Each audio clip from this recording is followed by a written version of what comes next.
Good morning, everyone. Thank you, that was great.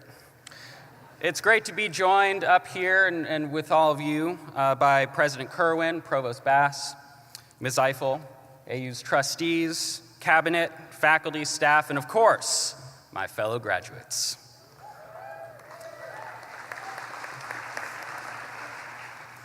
I'm also excited to be here with all of you to celebrate a very important day, Mother's Day.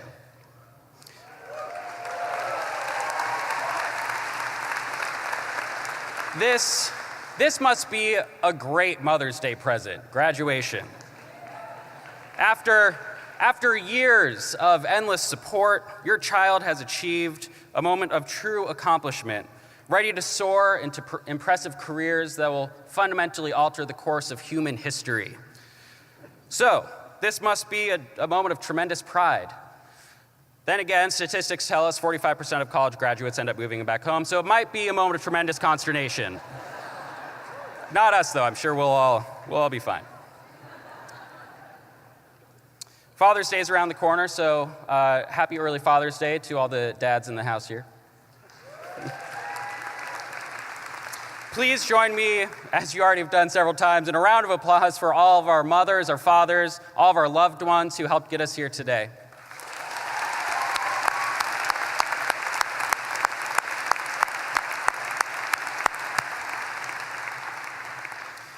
With a commitment to service and a tradition of leadership, the School of Public Affairs is a breeding ground for the passionate, for those with lofty aspirations to tackle impossible problems.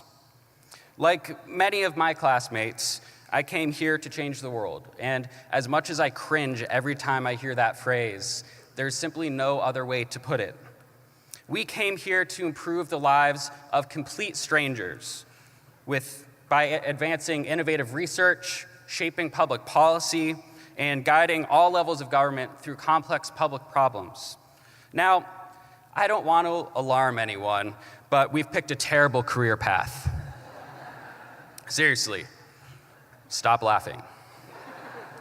We're entering public administration at a time when the problems we face have never been bigger, and the politics to solve them have never been smaller. Words like sequestration and furlough, which apparently are not medical terms, are now part of our regular vocabulary. The scale of the government's responsibilities are at an all-time high, and yet the civilian federal workforce is the same size as it was in the 1970s. But that's okay, because we measure our success not in terms of profits and wealth. Rather, we are committed to values and due process. You know it's true. We all know it's true. So do the business kids. I heard them laughing about it yesterday during their ceremony. Yet, here we are, determined to solve seemingly unsolvable problems because we simply have no other choice than to confront them head on. Whether it's 40 million Americans who share $1.2 trillion in student loan debt, or the fact that today, 2,723 children will be born into poverty, or the fact that 1 in 5 women and 1 in 16 men will be sexually assaulted by the time they finish college. Whatever your issue is, the scale of the challenges that we face deserves the caliber of ambition and talent in this arena today. Some of us came here inspired by the West Wing, which is awesome. Others came here inspired by House of Cards, which is horrifying. Regardless, we're all motivated by the idea that government can be and should be a force for good, that there are ideals greater than any one of us that are worth pursuing and protecting. Today, I'm inspired by our community. Over my 7 years at AU, the country's political discourse has grown increasingly tense, while the problems we face have grown increasingly complex. Yet, year after year, SPA students walk across this stage and straight into some of the biggest policy battles our country has ever known. Those classmates inspire me.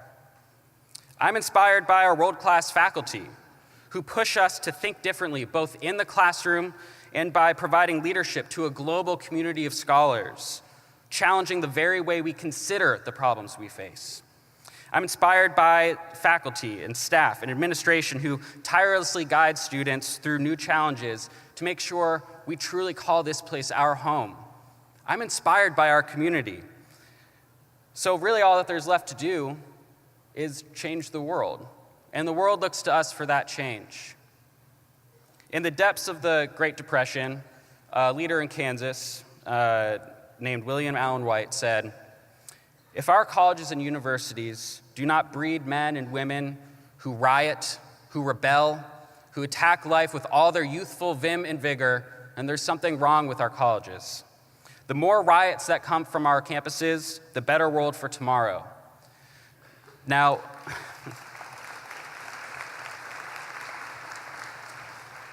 please don't go start setting cars on fire. But do consider what I think he meant.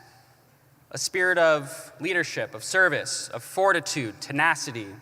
And in that sense, AU's bred the most riotous group there is. We must look to each other and build a community poised to step up, to speak up, to challenge the way things have been done before. The country needs us, and we need each other. So let's celebrate in our regalia today and be ready to riot like crazy tomorrow. Thank you.